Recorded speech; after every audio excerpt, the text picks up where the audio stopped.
Bro, please, bro. Why are you do?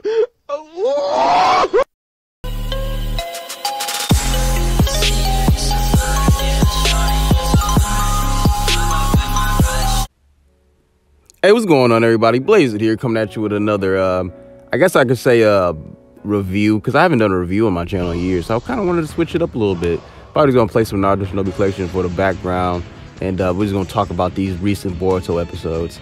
Now, I guess I should start with, the beginning of the fight with, Naruto and Sasuke versus Isshiki, and just kind of move up from there, because we had a lot of revelations in this, last episode. Well, I guess not revelations, but just a lot of stuff happened.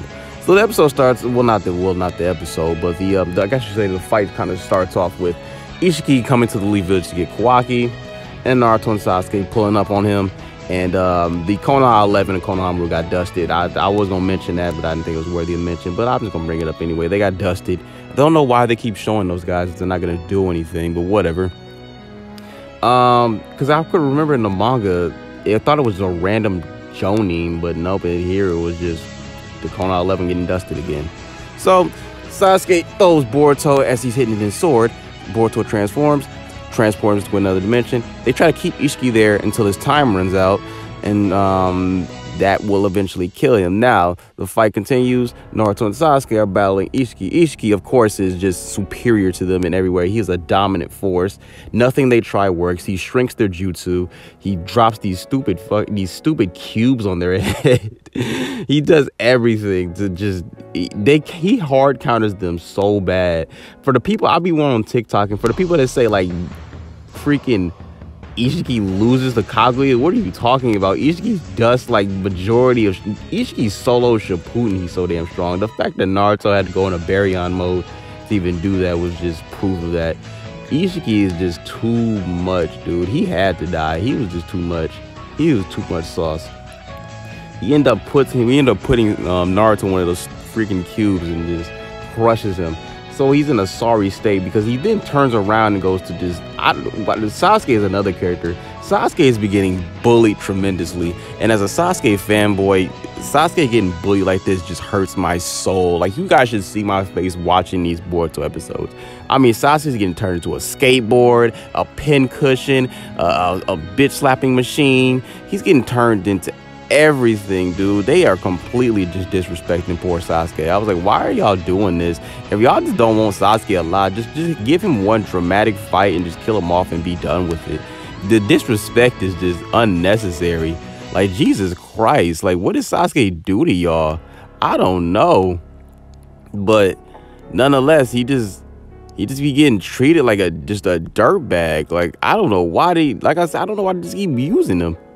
So he gets turned to a skateboard. He then proceeds to go over to Boruto because Boruto tries to save him, and he realizes, you can't kill me. I have invulnerability, blah, blah, blah. But Isshiki quickly reminds him, I don't care about none of that right now. So he then proceeds to break all of Boruto's bones to a point where Boruto can't move or cause him any troubles. That's when the hype begins. That's where the true hype begins. Naruto pulls up in Baryon mode, boy. And that's where this is gonna get real.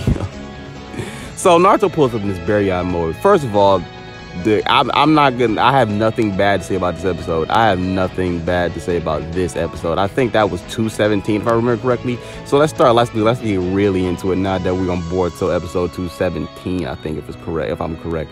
The fight was so good that the second half of it was trending on YouTube for like, I think it was trending on YouTube for like 2 days, if I remember correctly, because it was like number 3 or 4 at one point. It was trending so hard.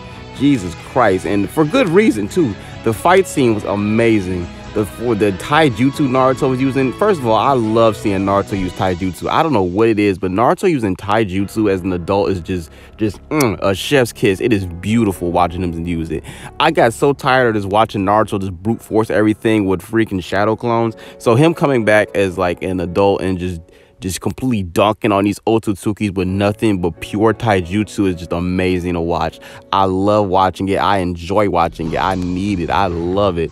He dunked on Momoshiki. I mean, he's swapping hands with Boruto, and well, I mean that's not really that impressive, but he was still swapping hands with Momoshiki and Base a little bit too. Not need to remind you of that. Fuse Momoshiki. Then he's swapping hands with Isshiki. Naruto using taijutsu as an adult is amazing.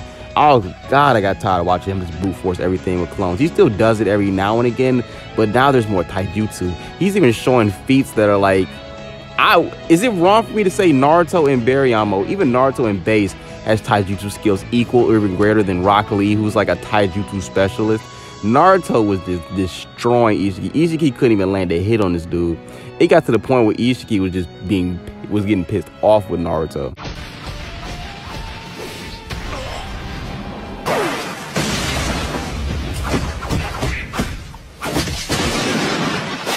That's how it feels! I'm just a huge fan of the sport. Getting pissed. Because Naruto just kept dunking on him. There was nothing he could do to even qualify that. I even put up a little freaking clip on freaking YouTube about it. How like Naruto was just dunking on Isshiki. Oh my God. Oh my Jesus. That episode was so damn good. That episode was good, boy.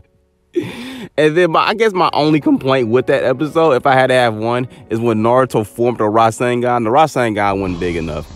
It should have been bigger. I wanted him to make a Spirit Bomb style Rasengan and hit Isshiki with it.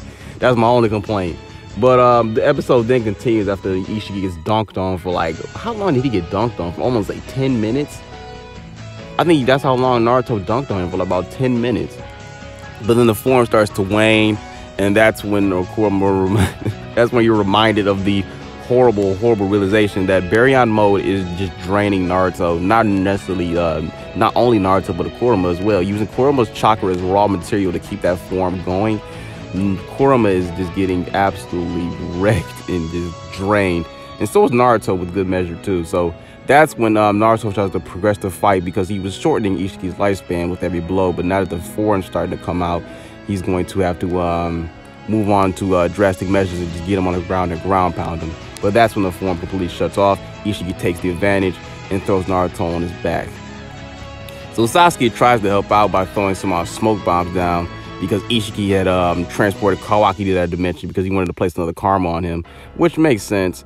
And I really liked how in Boruto how they have like the portals open up, it kind of swirls and brings a person in. I do like that transportation technique. That actually looks really dope to me. So the way they depict that transportation technique in Boruto is actually dope as hell to me.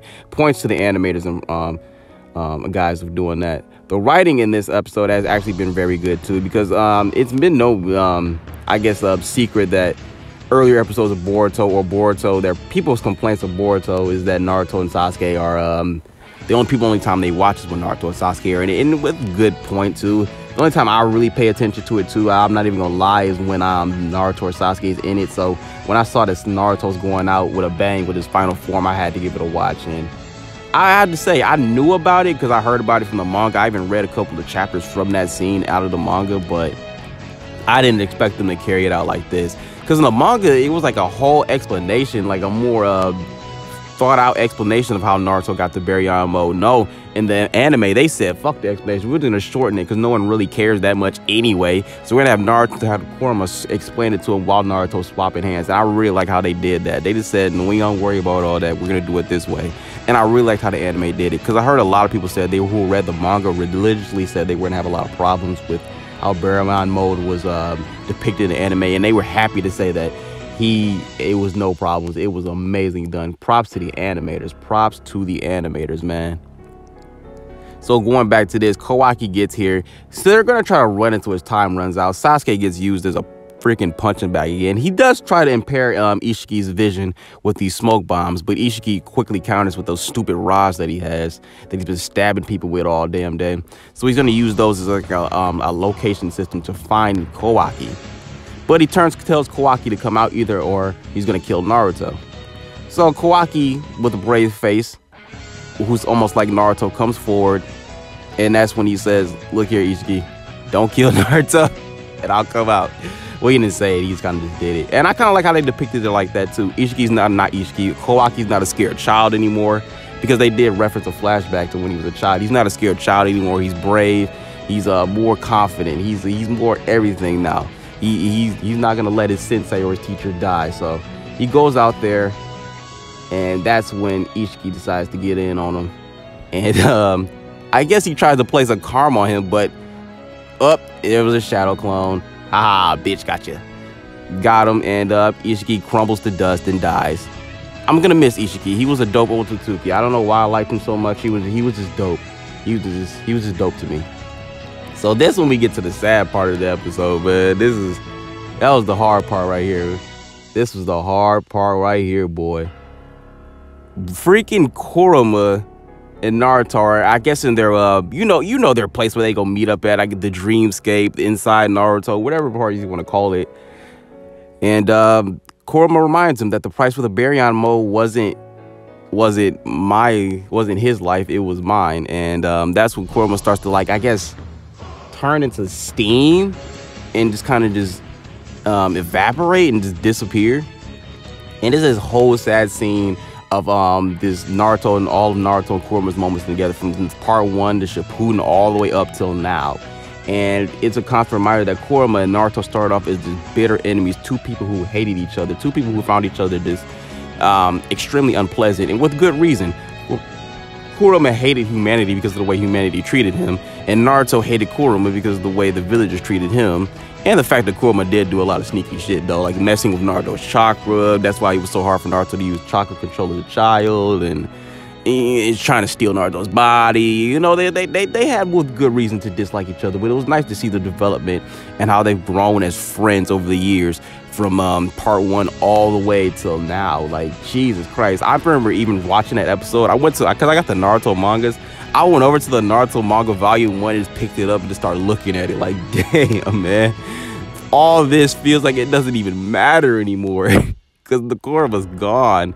He's just gone. And it's just sad because a lot of people were saying that can Kurama come back? And to be totally honest, I'm not even gonna be lying to y'all. I don't think Kurama could come back from this because the way Kurama was formed, Kurama is just, he's chakra given a physical form, if that makes sense, because the Sage of Six Paths use the creation of all things to separate them 10 tails and give them each all a personality, unique individuality, and all this other stuff. But he's mostly just chakra given a physical form. So since normally if the tail beasts were to be killed, they would just, respawn like in a video game. But I guess since the chakra itself is completely gone, like it doesn't exist anymore, Kurama cannot come back. I mean, they did have a juvenile 10 tails sitting around. So maybe this is a huge maybe. This is like headcanon territory right here. Maybe somehow they can use the creation of all things like the Sage of Six Paths did to separate that juvenile 10 tails into 9, but then you would have like fucking 8. I don't know. That wouldn't make sense either. Because then you would just have like freaking like 18 or 19 tail beasts running around, and just to get Kurama back, no, that wouldn't make sense either. I don't know how I don't think Kurama can come back. I really don't. I think this is like a permanent death for Kurama. He's gone. They even had a scene where all the tail beasts were all just kind of looking up in the sky because they kind of just realizing what had happened. And that Naruto is just not going to be the same anymore. I still think Naruto is extremely powerful, make no mistake. Naruto still does most people because I think he still has 6 paths. He still has the connection to all the other tail beasts. We can use their jutsu. And he still has Sage mode. So Naruto's still pretty dope. But I don't know if he can, I don't know if they're going to bring back Kurama. It'd be impossible. I don't even know if he could come back as a reanimation. That'd be interesting to see them try to pull that off, but I don't think it'd be possible. Especially because we're going to go to another scene. I saved this scene for last. I really did. Because this scene hurt me just as much as the Kurama scene. I know for y'all, like, how did this scene hurt you as much as the Kurama scene? I'm a Sasuke fanboy. If you've been on my channel for any length of time, you know I'm a Sasuke fanboy. So Sasuke, he lost his fucking Rinnegan. Now, keep in mind, I heard about it in the manga like last year, 10 months ago. How long ago it was? Because I've seen some videos on YouTube that they talked about this like 10 months ago. Then I've seen some that was like a year ago. So I don't know. Like, let's just say like a year ago. But it was just painful as fuck. It did not remove any of the pain, me knowing that it was gonna happen. It did not ease the pain one bit. From the manga, Boruto turns into Momoshiki, bitch dude Shiki, whole nigga Shiki. I can't stand Momoshiki. I want him to die now. I want him to actually just die. I want him to turn into chakra gas like Kurama did and just disappear. I want him to evaporate. I want him gone. I want him to extinguish. I cannot stand this motherfucker now. I really don't, and I already didn't really like Boruto as a character because Boruto just kind of feels boring to me as a character, to be totally honest with y'all. I really don't feel like I'm relatable to Boruto or anything. Like, I don't like him. So the fact that I got Boruto bitch ass, and then we got Momoshiki bitch ass stabbing out Sasuke's Rinnegan. Like, why can't we get a sad moment with Sasuke's Rinnegan? We get like a credit scene of Sasuke and all his fights with his Rinnegan up till now. Sure, it'd be way shorter than Naruto and Kurama's moments together, but it's still, they could have made something up, man. Damn. They got enough time. They got movies and video games. They could have did something with this poor Sasuke Rinnegan. Man, shit had me depressed. Freaking depressed. So Sasuke then counters Momoshiki and then realizes that Momoshiki can't absorb too much chakra, otherwise Boruto will wake up. So he tries to take Kawaki and sacrifice Kawaki to the divine tree. That way he could bear some, I guess, suitable fruit for the divine tree, and Momoshiki can eat the fruit and, you know, get back to his original plans. But Boruto wakes the fuck back up, and yeah. Should have never went to sleep, you punk ass kid. Oh my god. Sasuke lost his Rinnegan. That is like a huge nerf. And it made me remember back in the day how I think Kishimoto noted that Naruto, every time he thought of a buff or a power up for Naruto, he immediately thought of one for Sasuke. So I guess the same thing reigns here true. Whenever you think of a nerf for Naruto, you think of one for Sasuke. Kishimoto out here reminding us that Naruto, or I think, when exactly did Kishimoto take over writing the manga? I can't remember. Or get more involved with writing the manga, rather, I should say. I forgot, but they're reminding us that Naruto and Sasuke are not the main characters anymore. They don't have plot armor anymore. They don't have plot convenience anymore. So they getting dusted whenever shit comes up. So now we got Sasuke with his just regular Manko Sharingan in one eye, and Naruto with all his powers. Now I do think it's more possible for Sasuke to get his Rinnegan back, or at least get some sort of a power-up back, because he can still get Hashirama's arm. It's still an option to him. I know Sasuke is all depressed for what he did in the past, and he wants to punish himself, but I mean, these Otsutsuki are, I feel like they're going to be becoming more and more powerful. Like, you're going to have to get your arm back, Sasuke. You're going to have to stop with you. I think you've done enough. I think you've atoned. I think everyone's forgiving you. No one even remembers all that stuff from the past anymore. So I think you need to get your arm back. And I think once he gets his arm back, and if maybe, just maybe, he can get an eye from one of those Shin clones, maybe he'll be able to get his Rinnegan back. Like I said, I think it's more possible for Sasuke to get his powers back than Naruto. I think Naruto getting Kurama back, I think that shit is done. I don't think there is no possible way for it to come back. I think that's pretty much it after that, man.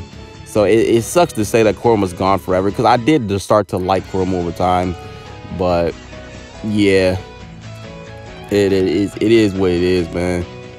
Fucking Kurama is gone, and it just sucks.